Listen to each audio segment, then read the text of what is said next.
Breaking news, Doug Ford just told Ontario students that the reason education is getting more expensive is because they're buying fancy watches and cologne with their student loans. Not bad policy, not years of underfunding, watches and cologne. This is the premier of Canada's largest province, deflecting blame for a crisis his own government created. If this kind of analysis matters to you, subscribe and hit that like button. Let's get into it. Last Tuesday, Ford stepped in front of reporters at Queen's Park to defend one of the most controversial education decisions in recent Ontario history. His government had just announced the end of a 7-year tuition freeze and a complete overhaul of the Ontario Student Assistance Program. Here's what changed. Starting this fall, colleges and universities can raise tuition by up to 2% per year. But the real hit isn't tuition, it's OSAP, the program that funds education for hundreds of thousands of Ontario students just got flipped upside down. Previously, students received roughly 85% of their funding as grants, money they never had to pay back. Now, that number drops to a maximum of 25%. The rest, at least 75%, comes as loans, debt that students will carry for years after graduation. And when asked about the thousands of students calling his office to express outrage, Ford didn't offer reassurance, he offered blame. But I mentioned to the students, you have to invest in your future, into in-demand jobs, because a lot of the students, I'm not one to say, like you're picking basket weaving courses, and there's not too many baskets being sold out there. Go into healthcare, go into trades, go into jobs of the future. Focus on STEM, science, technology, engineering, and math. Those are where the jobs are. And then we're accountable to the taxpayers too. They want to know the courses these students are picking and that the taxpayers are paying, that they're actually going to graduate and move forward in that sector that we need. Basket weaving. That's how the Premier of Ontario characterizes the educational choices of an entire generation. Not a nuanced critique of program alignment with the labor market, not a data-driven argument for reform, a punchline. And it wasn't done.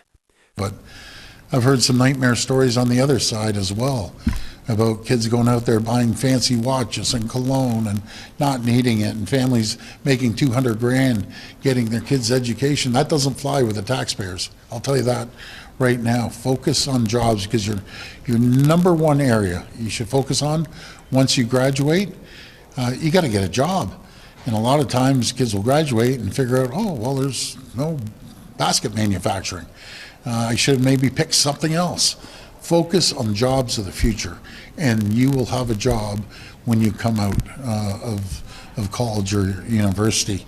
Fancy watches, cologne, families earning $200,000 gaming the system.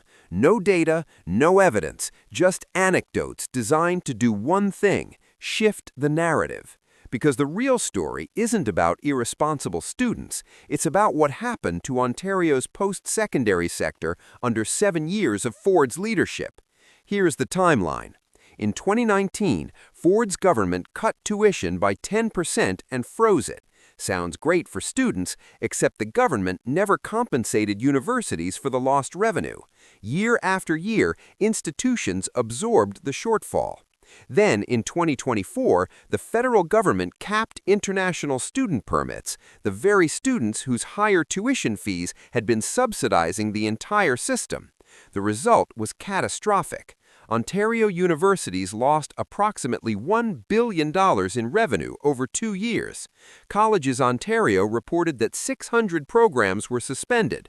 More than 8,000 positions were cut. The sector was bleeding, not because of basket weaving, but because of a funding model that was designed to fail.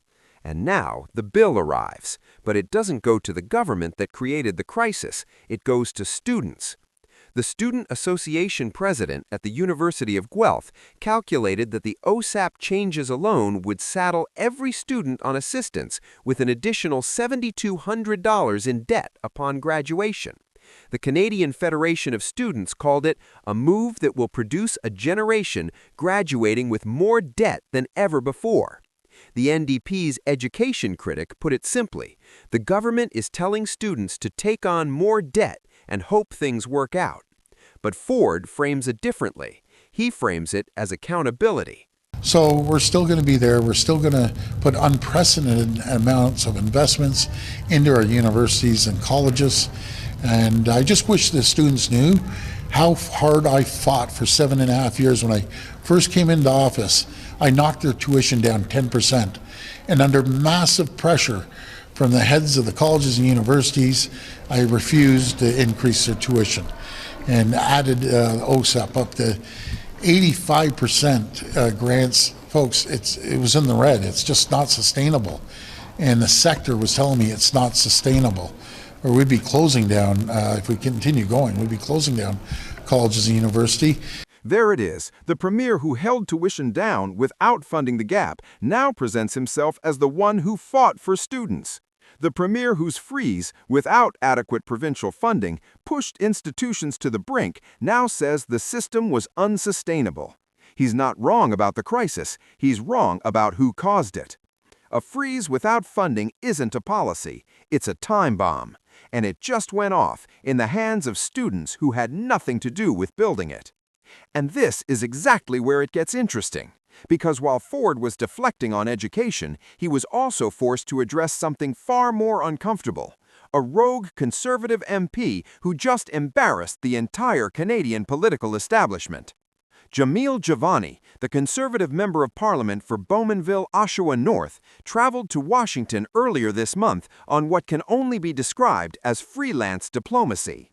Jivani is not the trade critic. He does not represent the Canadian government. He holds no portfolio relevant to international negotiations. What he does have is a college friendship with U.S. Vice President J.D. Vance, and that, apparently, was enough. Jivani met with the White House. He met with the State Department. He came back and told Breitbart, yes, Breitbart, that Canada is hurting itself with what he called an anti-America hissy fit. He used the phrase off the reservation, a term condemned as racist by Indigenous leaders across the country. And he relayed a message from Trump himself that the president loves Canadians. Days later, Trump threatened the Gordie Howe Bridge, attacked Ford's LCBO ban on American liquor, and ramped up tariff rhetoric against Ontario specifically. Coincidence? Perhaps, but the timing was impossible to ignore. Ford was asked about Jivani directly, and his response was a masterclass in political dismissal. You know something, I really don't care what he says about me, because I gave him the chance. No one would even know who Jamil Jivani was unless I hired the guy in my office. I didn't know him from a hole in the ground, but in saying that, I am happy that he went down in the U.S. I'm happy when I see other premiers go down to the U.S. and lobby. But no, I don't call it a hissy fit. What I call is making sure we communicate with the American people, like I just did half an hour ago with the former governor, and continue advocating to our American friends that as we get closer to this Kuzma deal, that our voice is being heard in the U.S. and make sure that the administration in the U.S. understands it's going to hurt Americans. Tariff on Canada is a tax on the American people. As simple as that. They need to take the Ronald Reagan approach. You know, you can't unscramble an egg, you got to make the omelet larger, my favorite saying, especially in the auto sector. That's how a sitting premier describes a sitting member of parliament from his own political family. Jivani once worked in Ford's office. Ford gave him his start. And now, publicly, Ford erases him. Not because Jivani went to Washington, Ford says he's fine with that, but because Jivani came back and called Canada's response a hissy fit, the very response Ford has been leading. Pierre Poilievre, the Conservative leader, was no gentler. When asked if he agreed with Jivani's characterization, Poilievre said one word, no. He added that Canadians are legitimately upset and that Jivani speaks for himself. This is a party fracture in real time. Jivani positioned himself as a bridge builder. His own party and the premier who launched his career both distanced themselves within hours. And the damage isn't just reputational, it's strategic.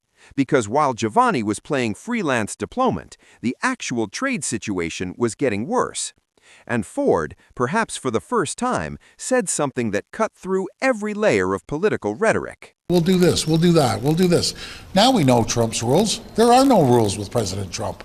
So now we're diversifying trade, and Port of St. John, which ships out goods. We've doubled the exports to Port of St. John, which is going over to Europe and South America and everyone else.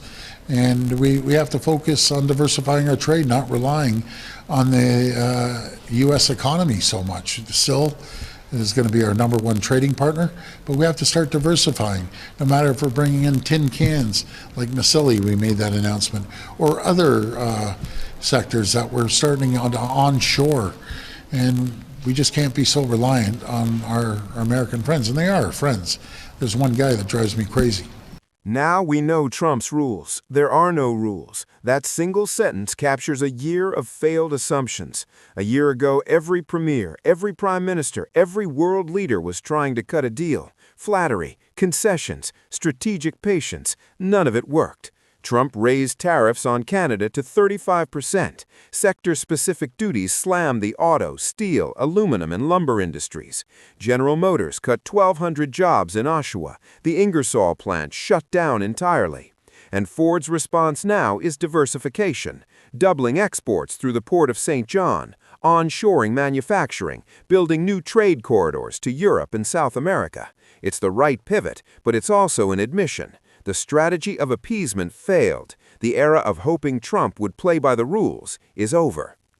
On the defense front, Ford used the press conference to position Ontario as the natural home for Canada's expanding military-industrial capacity. Prime Minister Carney had announced a national defense production strategy that morning, and Ford wasted no time staking his claim. Ontario Shipyard for naval vessels, General Dynamics in London for light armored vehicles, and what he described as the only logical location for a new defense bank, Toronto. 3,500 jobs, he said. The message was clear. If Canada is serious about defense spending, the money flows through Ontario. And then there was Crown Royal. The distillery's departure from Amherstburg had been a blow, but Ford announced a $23 million negotiated settlement with investments directed to Amherstburg and Windsor, Essex. Stellantis, meanwhile, is adding 1,700 jobs at its plant, absorbing some of the displaced Crown Royal workers. About 60 remain unemployed. Ford called Amherstburg the province's highest priority for economic development. On policing, Ford was blunt. He praised Mayor Olivia Chow for restoring Toronto's police force to 2010 levels, after what he described as 600 officers being cut under a previous administration. He argued that crime ranks alongside jobs and health care as a top concern, higher than he's ever seen, and pushed again for federal bail reform. His message to municipalities considering police budget cuts was simple: don't. So here is the picture that emerges from this single press conference. A premier managing a province under extraordinary pressure, from tariffs, from a fracturing trade relationship, from an education system he starved of funding for 7 years, from a conservative party that can't control its own members, and from a public that is running out of patience. On trade, Ford finally acknowledged what many had been saying for over a year. There are no rules with Trump, and Canada must stop pretending there are. That's progress. That's a strategic recalibration worth noting. But on education, Ford did the opposite. Instead of acknowledging that his government's freeze without funding model created the crisis, he blamed students. Instead of presenting data, he told stories about watches and cologne. Instead of policy, performance. The difference between these two approaches, the honesty on trade and the deflection on education, tells you everything about where this premier is strong and where he is vulnerable. Ontario doesn't need a premier who blames students for a system he broke. It needs one who fixes it. On trade, Ford is starting to sound like a leader who understands the battlefield.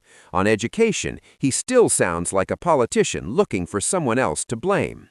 One approach builds a future. The other protects a legacy, and Ontarians can tell the difference.